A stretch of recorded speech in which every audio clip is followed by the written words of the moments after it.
그 전에 12월 1일 날 우리가 그때 딱 주제가 2천만 원으로 투자하면 이렇게 하세요라고 하고 그래서 포트에 담았던 게 이제 요거였고 간단히 설명을 드리면 전에 말씀해 주실 때 S&P로 50%를 담아라. 네, 그래서 2천만 원에서 1,000만 원을 담는 걸로 가정을 했었고 마이크로소프트랑 애플이랑 비자를 30% 담아라 해서 200만 원씩 해서 30% 담았고 그리고 이제 20%는 하고 싶은 거 하세요. 왜 이제 그때 말 나오던 게 이제 막 테슬라 그때 막 테슬라 위험한 거 아니에요? 막 그래서 그 하고 싶은 거는 그 리스크도 있으니 하세요라고 해서 교수님께서 테슬라 말씀해 주셨고 엔비디아는 부사장님이 장우석 부사장님이 엔비디아 강력 추천하셔서 엔비디아 10% 다 먹고 요렇게 했습니다. 12월 1일 날. 그리고 요게 6개월 정도 지났어요.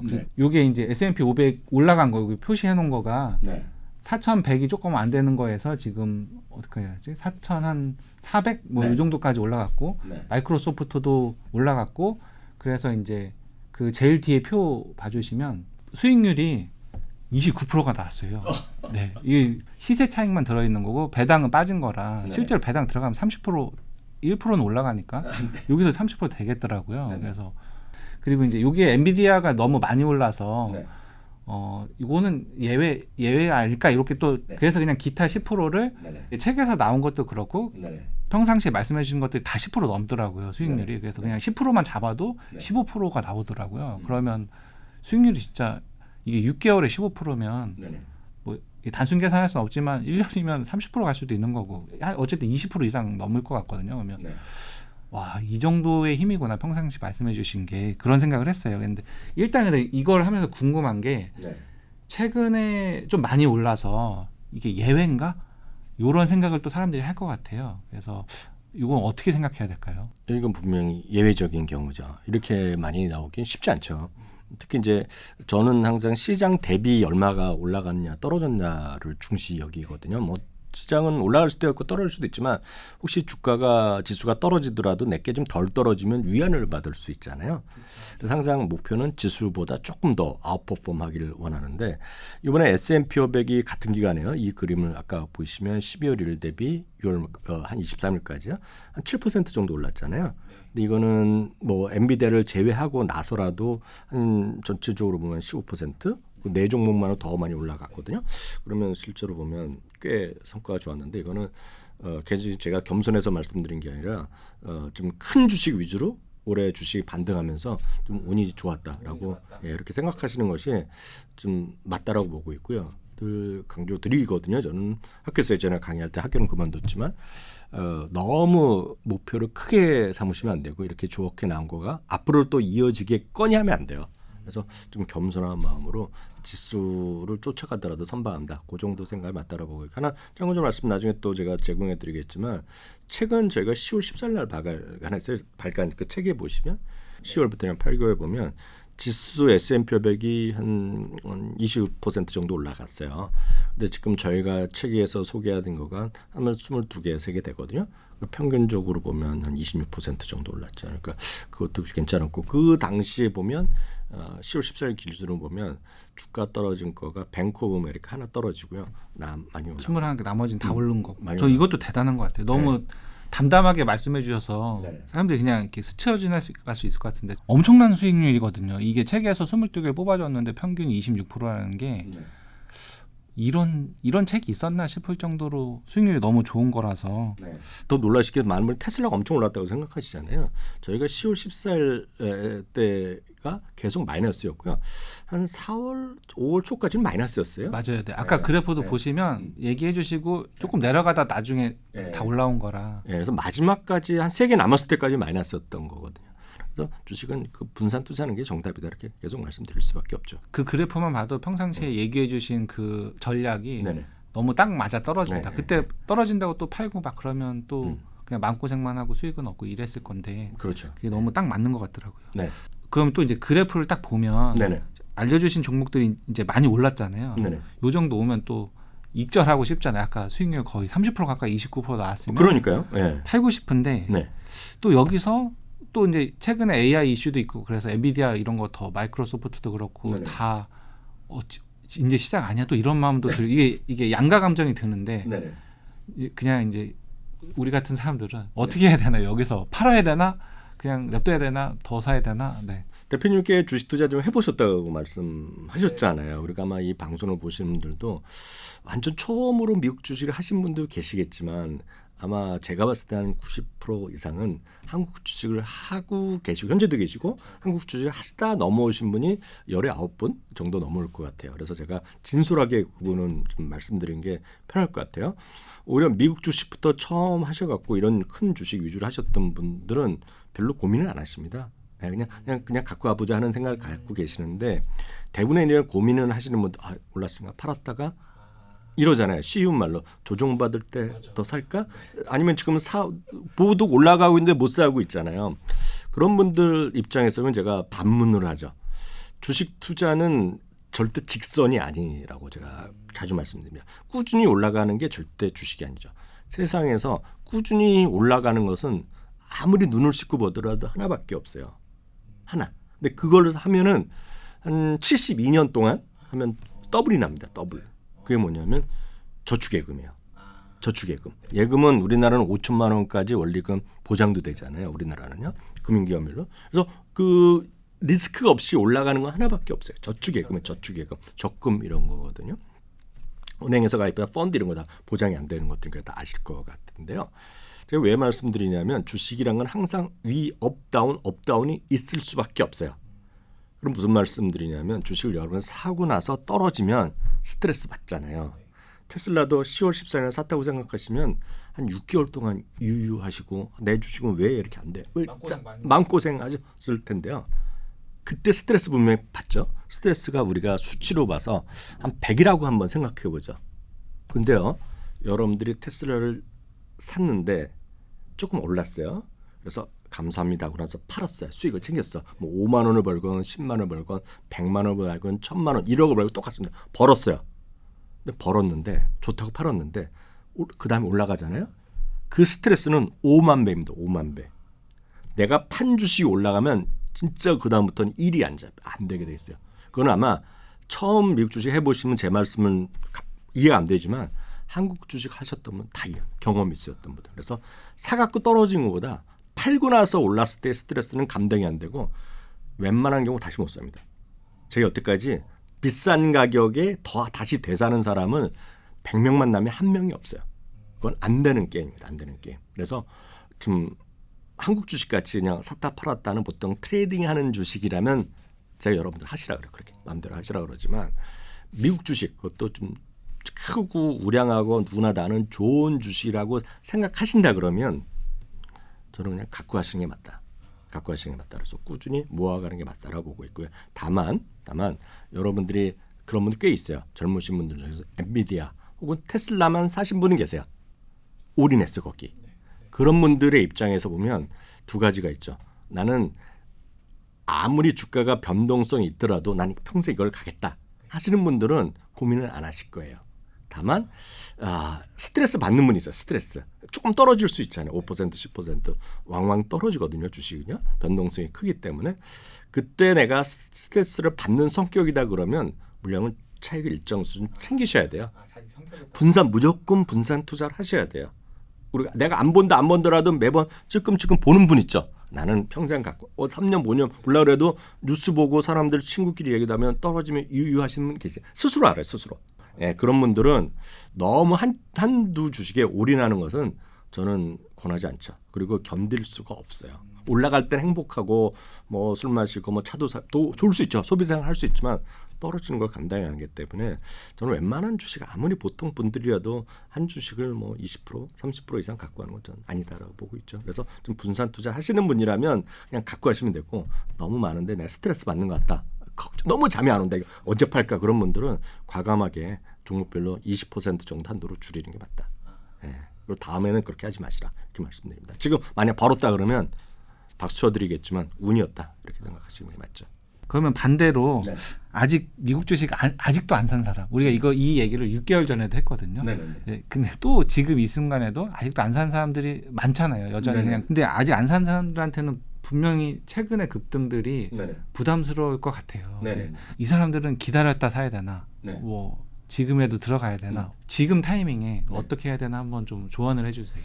앞으로 1년 후에도 똑같은 질문을 할 것 같아요. 지수가 지금보다 위에 올라가 있을 수도 있고요. 막 떨어져 갖고 막 급하게 떨어져 있을 수도 있잖아요. 1년 후에 어떨지 모르겠지만 제가 드릴 수 있는 말씀, 특히 요즘같이 약간 올라가는 시기에 항상 말씀하시는 것들이 내가 1년 전에 살 걸, 6개월 전에, 2달 전에만 샀어도 이런 얘기 하잖아요. 그럼 제가 늘 반문합니다. 오늘 태어난 친구들은 어떻게 해요? 네. 그리고 직장 생활 지금 집안이 어렸을 때 여유가 있어갖고 뭐 용돈 받아서 산 사람도 있지만 내가 열심히 학교 다니고 군대 갔다 와서 이제 막 직장 생활하고 이제부터 내가 사회생활 돈이 좀 생겼어. 오늘부터 재테크를 시작할 수 있는 사람 또 어떻게 해요? 그잖아요. 억울하잖아요. 그래서 제가 반농담 삼으로서 그럼 일찍 태어나지 그러셨어요. 그럴 수밖에 없는 거거든요.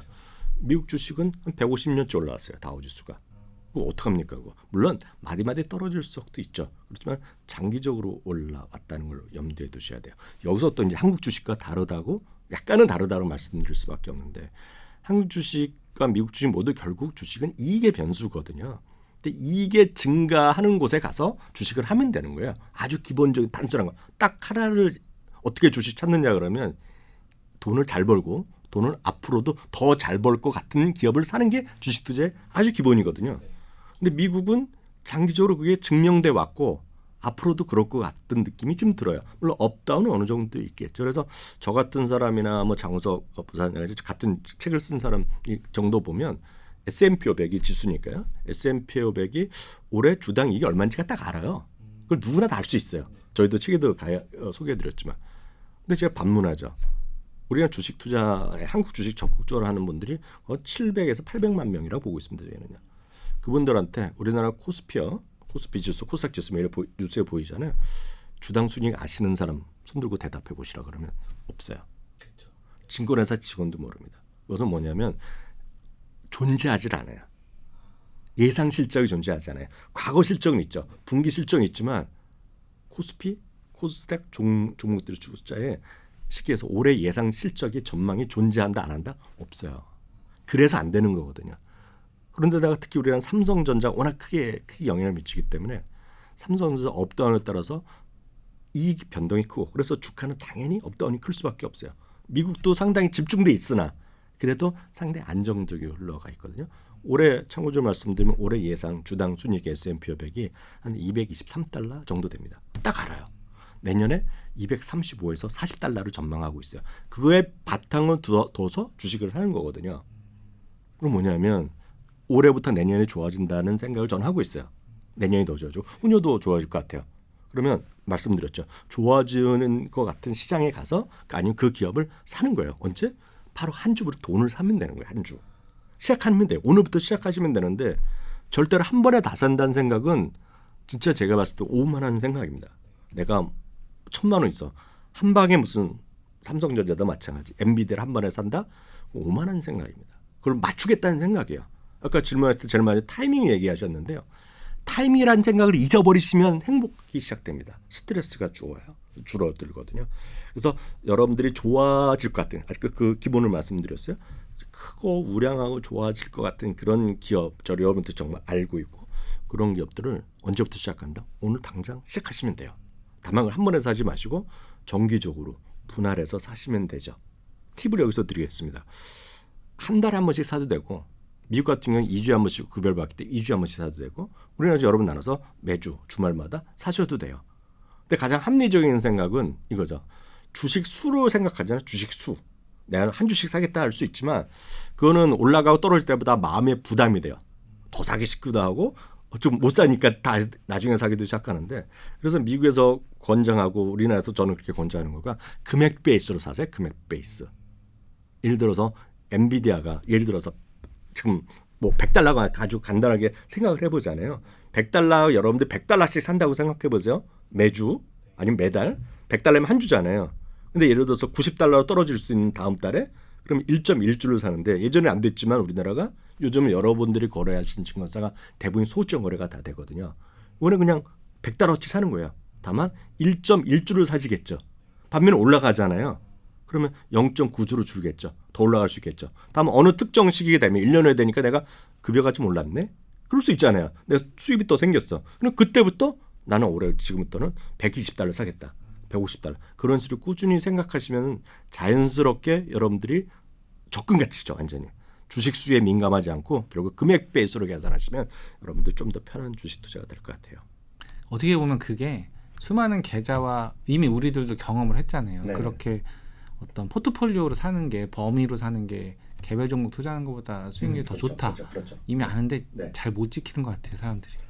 그렇죠. 그래서 요즘은 이제 몇몇 증권사에서는 그래서 도와주는 것들을 많이 하고 있어요. 자동으로 적립식 투자하는 것들을 많이 좀 하고 있고 여러분들 아실 것 같아요. 여러분들 거래하는 증권사 해주고 있고 어떤 증권사는 포트폴리오도 해주고 그렇기 때문에 정해놓은 걸 미리 사주기 때문에 그런 거 서비스 적극적으로 이용하시면 좋을 것 같습니다. 그런 면에서 퇴직연금이 자동으로 그렇게 특히 퇴직연금은 ETF를 하잖아요. 강제로 분산 투자가 되는 성격이 또 좋은 점도 있죠. 네, 네. 아까 잠깐 궁금증이 네네. 그 주당 수익률을 계산하실 때 내년 올해 거랑 내년 네, 거에서 네. 내년 게 더 좋아진다 이렇게 네네네. 할 때 내년 거는 어떻게 계산하시는 거예요? 제가 계산할 필요가 없죠. 왜냐하면 저희 책에도 소개해놨다시피 몇몇 그런 발표하는 기관에서 그냥 매주 아니면 여러분 그냥 그럼 조금씩 구글링 하시면 바로 나오고. 기간마다 다른 거예요, 조금씩. 근데 그 기관이 자기네 직접 혼자 하는 것이 아니라 우리나라도 있거든요. 증권사의 모든 자료를 취합해서 발표를 하거든요. 그러니까 대부분 컨센서스라는 것이기 때문에 어디나 똑같아요. 네, 그래서 그건 뭐 거의 정해져 그게 있다. 거의 맞다고 보면 되는 거예요. 네, 맞죠. 아. 네. 한두 군데 증권사는 뭐 골드만삭스나 JP모건도 시각도 있어요. 내년 주당이익이 뭐 220달러일 수도 있고 15, 190달러 다 다르잖아요. 하지만 저희는 중시하는 게 컨센서스죠. 근데 여기서 그러면 질문하실 분이 이렇게 있으실 거예요. 그러면 S&P 500같이 이해가 되는데 개별 주식에 대해서 컨센서스가 무슨 의미가 있냐라고 질문하실 수 있어요. 근데 여기서 제가 다시 한번 명확히 말씀드리면 그런 질문을 특히 국내 주식 하셨던 분이 많이 얘기해요. 국내 주식 하셨던 분들은 애널리스트 의견을 반대로 해야 된다. 믿을 수도 없다. 이런 얘기를 많이 들으셨을 거예요. 거기서 매수하라면 매도했다. 매도하라면 매수한 게 맞다. 이런 얘기를 하잖아요. 왜냐하면 국내 여러분들 통계에 이렇게 뭐 몇 개인데 있습니다. 여러분들 사이트 있고 여러분들이 거래하시는 증권사의 HTS나 MTS에 보면 다 이런 게 잘 돼 있기 때문에 삼성전자, 현대차, 뭐 대한항공, 뭐 LG전자, SK하이닉스의 투자 의견 보면 딱 나옵니다. HTS 제공이 되고 있어요. 지금 여기 보시면 한결같습니다. 다 매수 의견이에요. 그리고 목표 주가가 체가별로 안 납니다. 우리나라가 아주 특징이에요. 그것은 몇 가지 이유가 있어요. 우리나라는 90% 정도 이상의 매수 의견입니다. 중립 의견이 있고 매도 의견이 가문에 콩나듯 매도 의견이 하나 나오면 뉴스에 나올 정도입니다. 최근에 하나 그런 게 있어갖고 큰 뉴스가 됐고 뭐 그런 게 있어요. 하지만 거의 똑같고 매수 의견이 다 거의 대부분이고 목표 주가가 거의 동일합니다. 특히 그들이 제가 봤을 때는 좋은 의미건 나쁜 의미건 카르텔이라고 보고 있어요. 그래서 다들 아는 친구인데 그 친구들이. 그래서 그중에 선배나 큰 형님이 예를 들어서 내가 삼성전자 목표 주가 78,000원. 예를 들어드리면 제가 가격을 모르니까 뭐 78,000원의 매수견 뭐 다 매수견이겠지만 이번 실적 보니까 78,000원이라 그러면 거기서 크게 안 벗어납니다. 그게 한국이에요. 그리고 다 매수견이기 때문에 거기서부터 여러분들이 약간 짜증을 나는 거야. 믿을 게 없다는 얘기하는데 미국 완전히 다릅니다. 미국은 오늘 현재 S&P 500이 오늘 현재입니다. 1,600개 정도의 레포트가 있다고 보시면 돼요. S&P 500 기업에. 그러니까 1,600개가 최근에 나온 거거든요. 그거에 따르면 매수 의견이 지금 한 55% 정도 됩니다. 절반이 조금 넘어요. 그리고 최근에 작년부터 올해까지 해서 50대 초반 40%대 들어간 적도 있어요. 그리고 중립 의견이 한 35, 40% 정도 되고 매도 의견이 한 6% 정도 됩니다. 지금요. 그래서 미국은 매도 의견이 꽤 많아요. 애플 매도 의견이 있고요. 테슬라요. 매도 의견 많고요. 마이크로소프트 있고요. 아마존도 있고 다 있어요. 엔비디아 없을 건 엔비디아도 중립 의견이 있어요. 그래서 그게 바로 미국이고 미국은 의견이 자유롭습니다. 최선을 다해서 자기는 하는 거기 때문에 그에 대한 컨센서스는 좀 신뢰감을 갖고 보셔도 되겠어요. 그래서 책에서도 전에 말씀해 주신 게 미국의 그러니까 미국식 제도에 네네네. 갖고 있는 장점들이 되게 있는데 네. 그 장점들이 그런 어떤 더 다양한 의견들을 더 낼 수 맞아요. 있고 더 투명하게 하고 이런 것 같아요. 저는 그거에 상당히 그 가산점을 주고 있고요.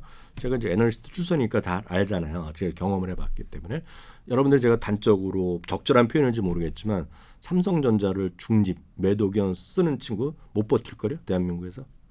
미국은 공매도 공매도가 완전히 공매도 의견이 자유롭고 최선을 다해서 하는 거죠. 절대로 그들의 신상을 털지 않습니다. 그 증권사에 압박이 들어올 이유도 없어요. 그 친구의 의견이 틀렸다 그러면 그 친구는 바로 아웃되면 돼요. 파이어 당하면 되거든요. 그래서 그게 자유롭기 때문에 우리랑 많이 다릅니다. 그건. 그래서 제가 드릴 수 있는 결론은 미국 애널리스트의 의견은 좀 신뢰 갖고 보셔도 되겠다 이렇게 말씀드립니다.